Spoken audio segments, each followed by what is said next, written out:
We are going to have our next panel talk about building the 21st century ARPANET. And I know the term ARPANET might be a little less familiar for some of our international delegates, so hopefully that'll be one of the areas that we cover here. You will notice there's an extra individual up here, which is fantastic for us. I have Mr. Corey McClelland on my right. He is going to, on your left, my right, he will be moderating the conversation with our four participants over here. Man, I'm really just killing it today. All right, I'm going to introduce Mr. McClelland, and then I'm going to get off the stage. Mr. McClelland has worked in the quantum, energy, healthcare, cybersecurity, and computer science industries for over 30 years. With over 30 years of industry experience. He has worked at SAIC, which is Science Applications International Corporation, and San Diego Gas and Electric. He's currently working at Quibitekk, where they design, build, and integrate the hardware and software for quantum networks, precursors to the quantum-enabled internet, while championing the growth of a robust quantum ecosystem through education, advocacy, and collaboration. Folks, please welcome Corey McClelland and our panel.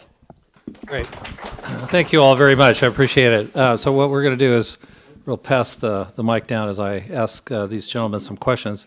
We're going to talk about some of the comparisons between the ARPANET, which was started after the satellite was launched by the Russians. This is back in the late 50s, right?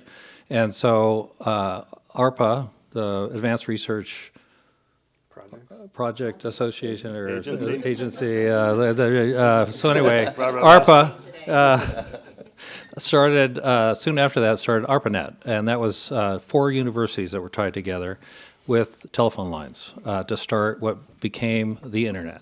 And so what we're going to do is make a kind of an analogy between ARPANET back in the 50s and 60s and where we are today with quantum networking, which is basically kind of at the same level. We're basically starting a new quantum-enabled internet, and the EPB quantum network that's been installed, which all these gentlemen have had a hand in, is presently I should say, will be a node on the quantum-enabled internet of the future. So that's kind of the basis of what we're going to be talking about. Now, I'm going to let each of these gentlemen introduce themselves, and we'll just go from there. Aaron, you want to start? Sure. Aaron Miller.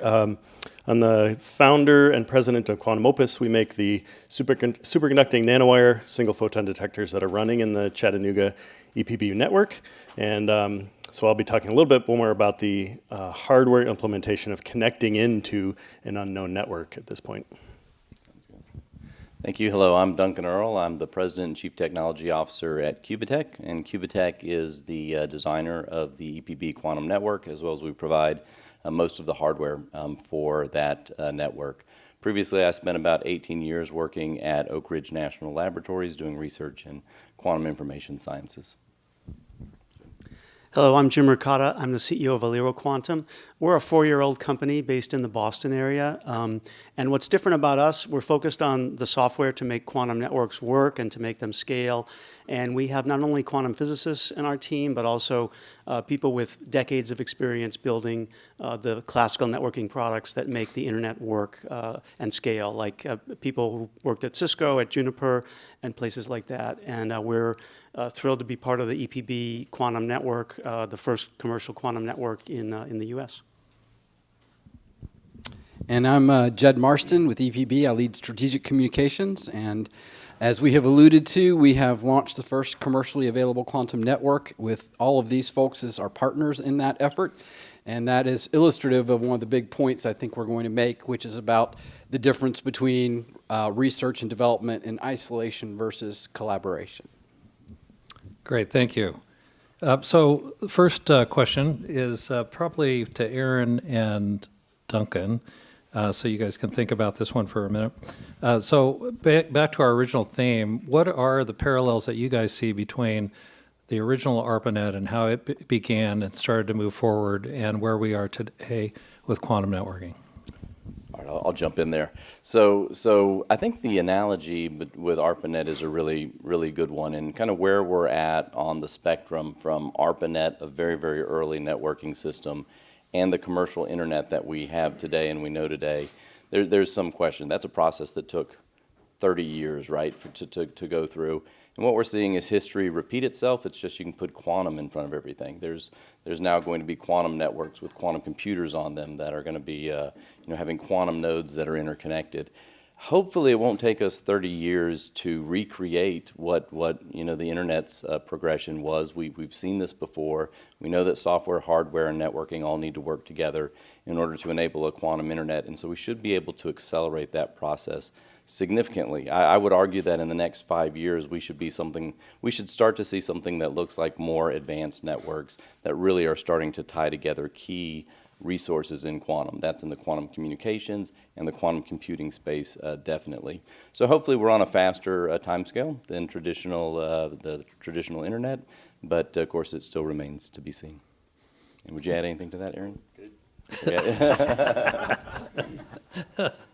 All right, this one probably, I would guess, for Jim, Ricotta, and Aaron, but we'll see.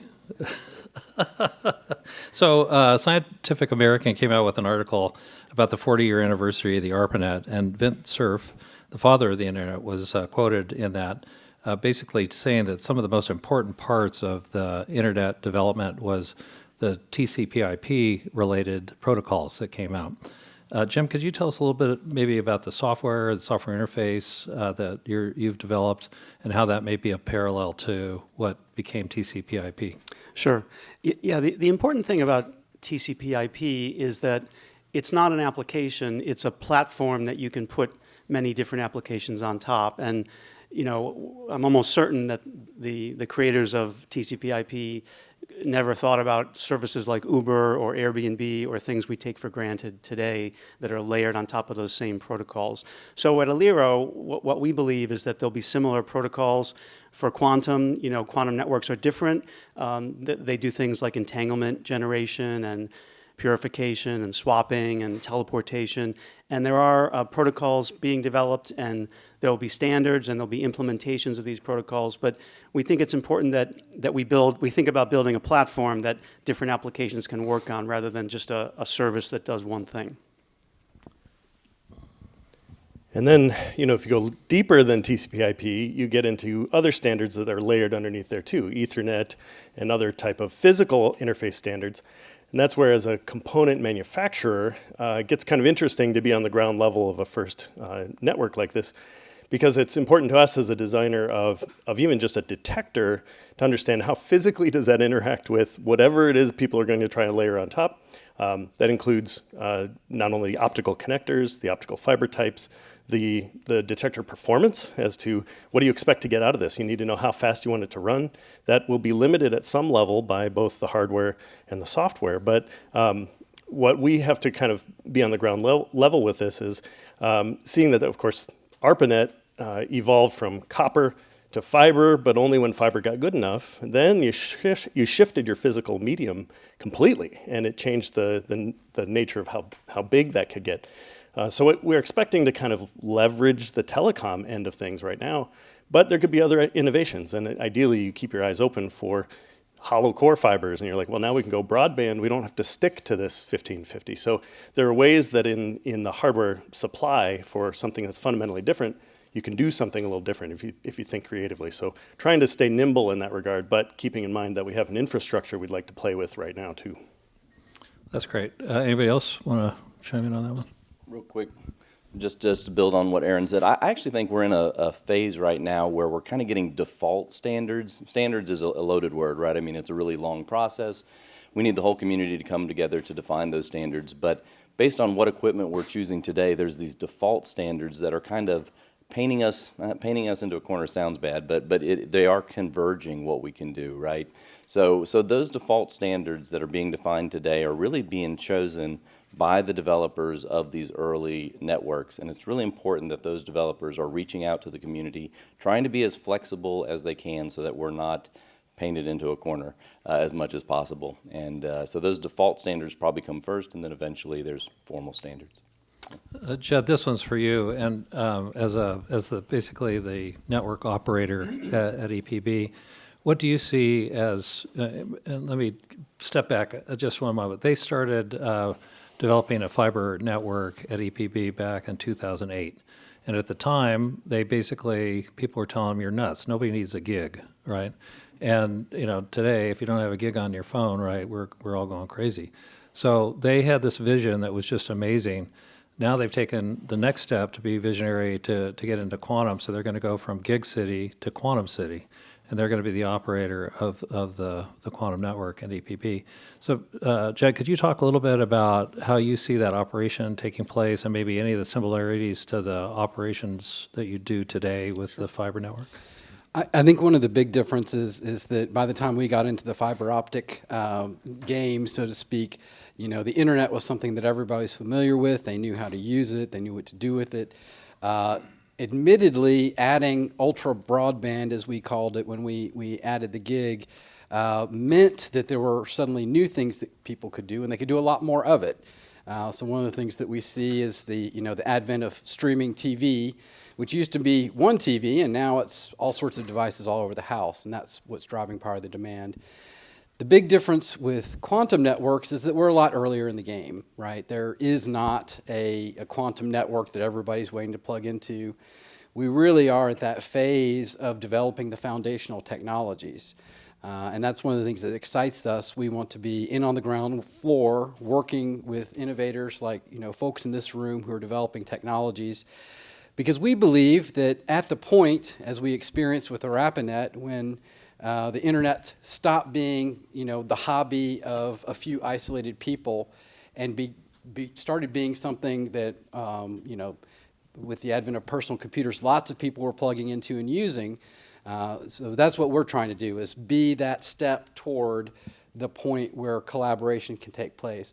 Realistically, right now, we know that collaboration is going to be among innovators. It is still going to be relatively rarefied, but think how powerful it is when you and your technologies stop being, something that you're doing by yourselves or with a few partners, and you're able to leverage that up and interact with a lot more partners on a platform that's built for collaboration. Great, thank you. So this one's going to be a toss-up. So whoever grabs this one first. So there are a number of quantum networks out there, national labs. There's one, QNet, at the Gotham network up in New York City. And so there are numerous quantum networks that are starting to spring up. Maybe you guys could talk a little bit about how the ecosystem is going to evolve around these nodes that are springing up around the country. I'll start. So there actually are a lot of quantum networks in North America. If you go to our booth upstairs, we have a map, and we put them all in there. But they're islands right now, and it's hard to access them. And I guess I'll talk to Aliro's role in this. Part of the problem with access is the software. They don't have software, most of these quantum networks. There's lasers, there's fiber, there's photon detectors, there's beam splitters and things, but there's no way to kind of in a managed way let others access the network and use it, configure it the way they want, run an experiment, test out a new quantum memory or a new protocol or something. And our software provides that orchestration layer. Orchestration is something, if you know classical networking, it's a very well-known term. It's a software-defined networking term, and that's kind of the short answer of what we're doing at Aliro, is building SDN for quantum. So that's part of the issue. I'll just add to that real quick that so with these new networks that are emerging, so Quibitekk, our focus, of course, is on seeing more quantum networks built, but we do think it's not a cookie cutter process. Everyone's a little bit different. Everyone's exploring a slightly different aspect of quantum networking. So the more quantum networks that emerge around the country, really that's better for us all, as long as we learn from each other and collaborate well. So we were at this conference specifically, we've run into a number of different organizations that are wanting to develop quantum networks as a way to build their ecosystems, tie together their different quantum companies and share resources. But everybody's got a little different approach to how you build a managed version of a quantum network. So I would just encourage all of these new deployments to be collaborative, be sister networks. Eventually, they all need to connect together, and we will converge on a solution that is cookie cutter. But in this early stage, we can learn a lot from each other. Jed, Jed, go first. No, Okay. I was going to say from a component supplier perspective, I'll say that, and of course it's a sales pitch. This is what you get when you get a fully commercial quantum network a little bit, but yeah, you got to be careful what you ask for. We've supplied detectors to almost all of these networks around the country. So in California and Chicago, Boston, they have these single photon detection systems in them. This group here is the first group in implementing a quantum network that asked engineering questions that were really important for scaling. So what power does it require? Is it telecom rack compatible? Does it fit in the rack? How do we install it? Let's get our technician to call us on the phone and say, well, give us CAD dimensions so we know it actually fits in our rack. What's the cooling capacity required for the air conditioning? How is it automated? How do we monitor it? And how do we put it into our classical TCP/IP stack to make sure it's fully automated? So that was really exciting to see, of being a part of 5 networks around the globe. To see the first one where they're actually asking scaling questions for kind of duplicating into a new place. So that's why I was kind of excited to be part of this. So not only was it scaling, but it was also systems integration. So if you look at a lot of the networks that are out there, there are a lot of components and they're putting them together. This was an approach that took a systems view of the quantum network and integrating all the different components back and forth, which is a big difference as well. I'm sorry, Yeah. go ahead. And just to glom onto that, one of the things that's really advantageous about EPB Quantum Network is that we've basically already assembled a number of the foundational things that everybody's going to need. So instead of making that major investment of several $1 million and all the time and engineering that goes into that, we've kind of searched the world and found a set of integrated technologies. We have software defined, configurable network. We have, the photon detectors and the sources.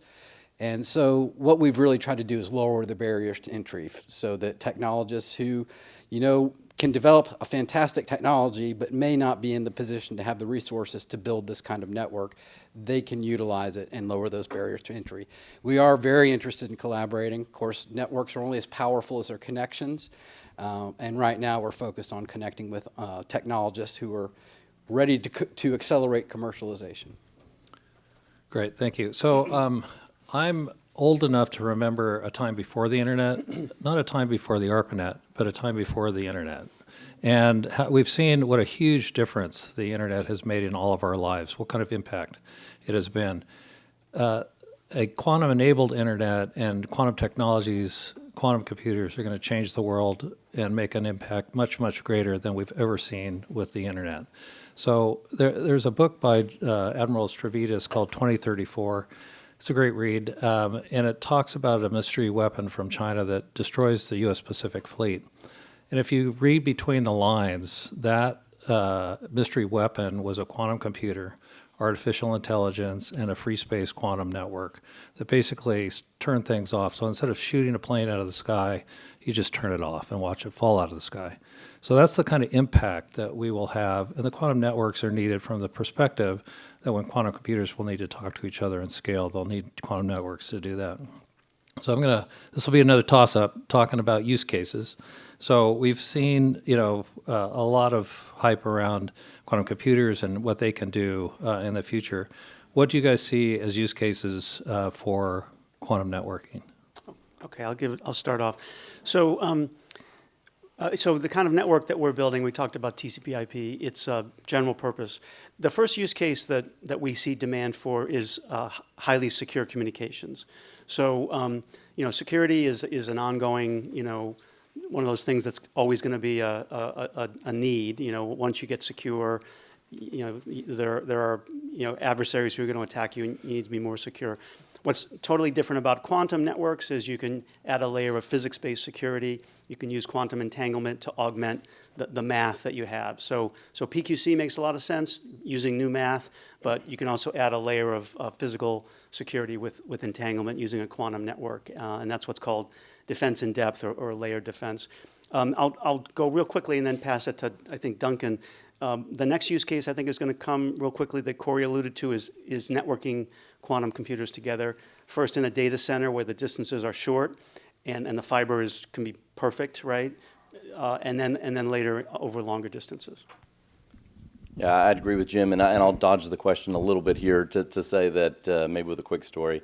Apple earlier this year came out with their augmented reality glasses. I don't know if anyone saw those. They're super cool looking. They are going to lead to all kinds of really interesting things, but they're quite expensive. And so when they made their announcement, really everybody understood this wasn't augmented reality for the average consumer. This was really going to be used by developers to come up with those really cool video games or applications or whatever it might be that we do with augmented reality. I would say that quantum networks today are really for, one of the big applications is for developers, for them to come and develop those use cases, to test them out, to understand really what it takes to deploy them. But down the road, definitely, there's a ton of these timing, synchronization, security, as you mentioned, a lot of applications that we probably haven't even thought of that we'll start to understand better as developers use these networks. Really quickly. And along those same lines, one of the advantages of EPB Quantum Network is that we are plugged into a community that includes the largest casualty disability insurer in the nation, about 5 of the top 20 largest logistics companies in the nation. In other words, we have a number of industry sectors that are primed for the kinds of technologies that quantum technologists are developing. And we are able, because we're small enough but big enough. We're big enough to have resources and to be able to do some pretty interesting things like launch the first gig-speed internet in the US, but we're small enough that we're on speed dial with the CEOs of these companies. And so we are able to open doors for entrepreneurs as they're developing use cases into some of these companies where you can actually develop the application in tandem with a real industry example and not just an abstract case study. I see too as a very parochial interest of mine, just being a physicist and a sensors person. Some of the early applications may be little widgets that you put on a quantum network that would be a distributed sensor network, where you can come up with something that's relatively small, but it gains advantage in by n squared by the number of distributed sensor nodes you have on a geographically distributed quantum system. So can you come up with something where if you can put entangled photons in and the world's best detectors out into a central hub, your widget doesn't have to be that complicated, but it has to be able to be entangled with the other widgets on the network. So I think there's something interesting there if you think about gravity sensing over a city for the first time, which is kind of interesting. Okay, great. Another toss-up? So China has invested, and we don't know the exact number, but the estimate is about $15 billion in quantum. They have their own quantum city where they're doing computing, networking, sensing, anything revolving around quantum. And in the United States, as far as the government spend, Quantum Initiative Act, I think was about $2.2 billion. So if you make that comparison and maybe throw in another billion for commercial enterprises working on quantum in the United States. And so we have some just typical, money-related barriers around trying to develop quantum technologies. From your guys' perspective, what do you think some of the barriers are in quantum networking that we need to overcome, technical or programmatic? So I'll take a first shot at that. So, and again, another quick story. The ARPANET didn't really become the internet until about, I think, 1979, 1980. And it was when a commercial company called The World, if you have never heard of them, Google them, it's a really interesting story. The World, they wanted to get on this ARPANET. They wanted to be able to offer these services commercially. And at the time, the universities, the national labs, they were all saying it's too early, it's not ready for commercialization. And so I think it was Al Gore that helped push through, the ability for this company, The World, to access the network. Of course, he famously said he invented the internet because of that. But in some ways, it really was when the ARPANET became the internet, when these industry components could come in and become the first internet service providers. So definitely in America, the power of our industry is really a key to catching up and maintaining a lead over other nations. And in quantum networking, I think the same can be said here as well. So we have commercial companies today. We have the first commercial quantum network now in Chattanooga. We have a lot of players in this quantum space that are saying it's time. We need to have quantum service providers. We need to have more of these commercial industry-led efforts. And I think resolving that is it ready question is probably one of the biggest barriers to commercialization and for us advancing. So I know that's not an easy question to answer, but it's one we need to start asking more and more. Well, since we're here in Washington, D.C., I guess we'll talk about funding a little bit. You know, Corey, the numbers don't lie, so China's outspending us 5 to 1, is that what it was? So I think, the CHIPS Act is kind of a good start. It had $100 million a year for 5 years for quantum networks. I'd encourage anyone here who's involved in the public sector, let's put, the RFIs and the BAAs out there that allow industry to respond. We have a pretty robust quantum industry. You see it here at events like this, and the money, there's great things that like the national labs can do, but all the money can't go there. It doesn't help as much if, as opposed to taking a third of it or something and saying this is going to industry to develop these services. Anybody else? No barriers? So one of the things I know is, having been involved at Quibitekk for as long as I have, there are some incredible technical challenges involved in not only quantum computing, but quantum networking, quantum sensing, and to try to bring them to life in a commercialized aspect. So I just want to reflect on what Jim said. It is important that money flows beyond national agencies and down into small business and education to get the workforce that we need to develop these technologies in the future. Do you guys have any comments on workforce development that it would tie directly into quantum networking?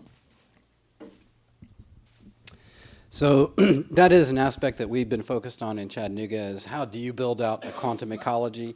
And of course that means not only workforce development, but also business support. If you want companies to enter this space, they're going to need support getting started and connecting to investments and all those kinds of good things. So what we did was put together what we initially called Gig City Goes Quantum, and we kind of took inspiration from the 1,000 scientists in 1,000 classrooms challenge that was put forth at the national level.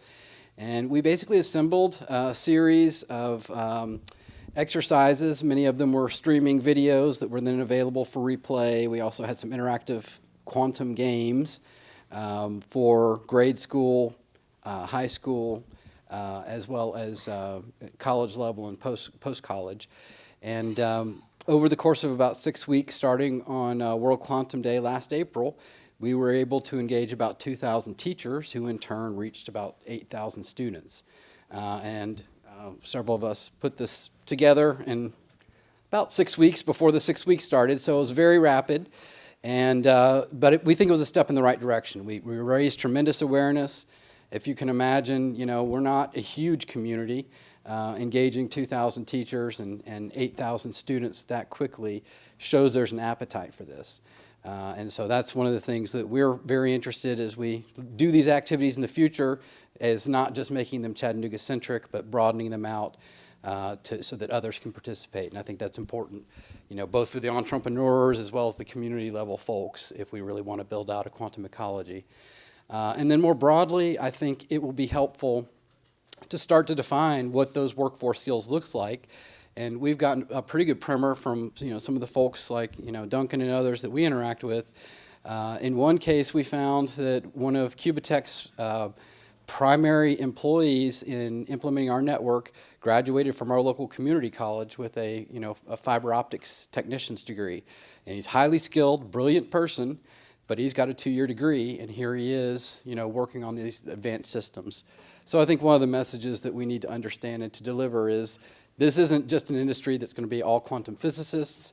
There are going to be all sorts of engineers, network personnel, as well as people, like in marketing and accounting and all those other things who are also going to have to understand how quantum works enough to apply it to their professions.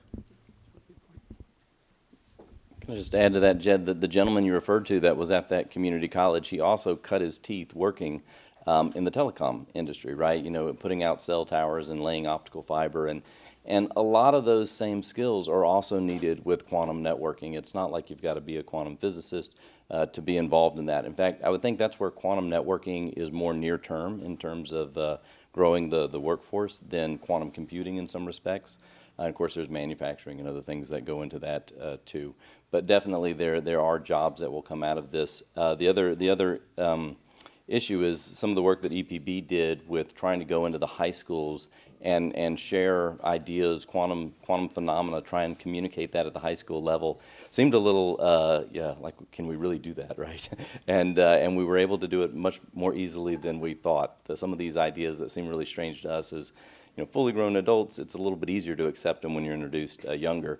So if you imagine a curriculum that you got to put in place at the high school level, a curriculum at the community colleges and at the college level, it's something that it's going to take like 6 or 7 years for people to get into that process and come out of it. And we need that workforce sooner than that. So we're behind the ball a little on this one. We've got to jump on it. Okay. And I should call out, Duncan actually put together 2 of the programs and did a great job. I think it was maybe more scary as a quantum physicist to try to explain it to a high school audience than other things. So that was very powerful. The other thing that was shocking and really cool was we had one local university professor who was teaching a quantum physics class, and he decided to engage his college-level students to develop a curriculum for middle schoolers and then go and teach them. So once you get the ball rolling, lots of interesting activity can happen. The advantage of being in the manufacturing end of things is that really our job is just to translate the skills that are needed to make our product into something that people already know how to do. And we're near Detroit, so we have the great advantage of an incredible number of skilled machinists and electronics technicians, and we can pick those from the automotive industry. But 2 of our most valuable assemblers of these systems actually were jewelers, because they knew how to work with fine wire, they knew how to solder. They were soldering these 0.8 millimeter diameter coaxial cables. They're like, oh, this is a piece of cake. I'm like, okay, good. I don't want to do it anymore. So, but one of the challenges as we look at the quantum network, actually, a benefit of the quantum network is for the first time we may see kind of plug and play components that would be duplicatable. That you'd want to be able to say, I want to take this widget from this place and be able to plug it in over here and have it operate exactly the same. Most of our systems have been customized for the specific researchers. And so if you translate it from lab to lab, the wavelengths don't match, the signals are different, they've got different specs on it, tweaked for their application. So for us, it allows us to envision actually scaling in a more manufacturable way when you have one specific application that you think will grow more than the others. So that's exciting. Great, thank you. So let's open it up to questions from the audience. You got some very bright minds over here, so. It's hard. I'm a physicist. Yes. But I'm not familiar with this, how engineering works for this quantum network. Is this quantum entanglement distribution network? Excellent question, and I think the engineering for quantum networking, no one's really quite familiar with how it works either. So we're all learning as we go. But definitely, when we say quantum networks and we talk about the EPB quantum network. Yeah, I'm asking this question is because I worked on quantum teleportation and so on. But to do that, you have to do the bell measurement at each node, and so it could be done with a quantum memory or without memory. Then you have to do the synchronize everything. Which way would you go? So yeah, it's an excellent question, and maybe just to kind of lay some groundwork there, the EPB quantum network, it is really about entanglement distribution, and it uses all commercial hardware in the design of that system. So if something is an experimental technique or an experimental technology, we don't incorporate it into the core of the network. We only incorporate commercial equipment like Aaron's equipment that we can get on a phone and we can call the vendor to ensure it's maintained. So that means there are some things that are not in this network, and one of the things is a quantum memory. This network is an excellent tool for developing commercial quantum memories, and we see that as being one of the first applications or one of the first developers that we would anticipate using it. And then once those quantum memories are developed, the first customer would be the EPB quantum network. They would want to roll that in and utilize it in the system. Having said that, although we've limited ourselves to commercial equipment, the design of the network is very flexible. And so you can have multiple nodes where one of the other nodes might have a prototype quantum memory, and you can collaborate with that user to do testing. So there are ways to get to experimental or pre-commercial equipment through collaboration over the network, but it is not officially in the network. We do have a really nice pyramid or roadmap that shows us getting to teleportation, but as you point out, you've got to have memories first so that you can do timing synchronization, you can have efficient teleportation. We're not there yet, but that is on our roadmap. You give me your card, I'll Yeah, give you that. about 20 years ago, the Yablanovic tried to make a quantum memory out of the spin dependence of the polarization to spin, but it didn't work. Right. So I'm curious whether anybody succeeded in making quantum memories. So there's a couple of companies working on that right now, and if you don't mind, I'd like to get a couple more questions before we close. Happy to follow up with you. I mean, real quickly, I can name three or four startups just in the U.S. Who are building quantum memories. There's one that's available called Quibitekk. It's a rubidium atom cloud. But why don't we go ahead? No, please. There's one in Chicago called MEMQ. There's a company in France called WeLink. So Google it, and you'll find a bunch of companies that are doing that. They're close. Hi, my name is Petra. I'm a human center designer from Pasadena, California, and I'm here to see, actually I wanted to ask whether, with your goals to kind of move towards decentralized distributed networks, and also kind of the current use cases for kind of safety and security, and I was wondering if there's any thinking in regards to kind of restructuring the current internets that are, I'm in search, social media, ad tech, fintech, and the current internet is kind of breaking social patterns apart. And I was wondering if there's any thinking in regards to kind of restructuring the next generation internet to look at more kind of systemic issues of how we can solve the problems around the globe. You know, I think it's very interesting. One of the things we're seeing with AI right now is that it really matters what questions you ask at the outset. And if your question is, can I build a machine that beats us at chess, you get one result. And if you start off with the question, can we build a machine that helps us get better at playing chess, you get another result. So I think we're not necessarily in a position to arbitrate that question that you're asking, but it's a very good one. And I think it will really resolve around what questions we set ourselves as we develop this new technology. And questions like yours will help us frame it. So how can we ask those questions of you? Well, that's what I'm saying. We're not necessarily going to be the people who are answering those questions. We've created a collaboration platform for engaging entrepreneurs and technologists to start to build these things. I think we've got to challenge, our public. Well, we need to challenge our scientists, our developers to think in those lights as well, and also to think in terms of public policy.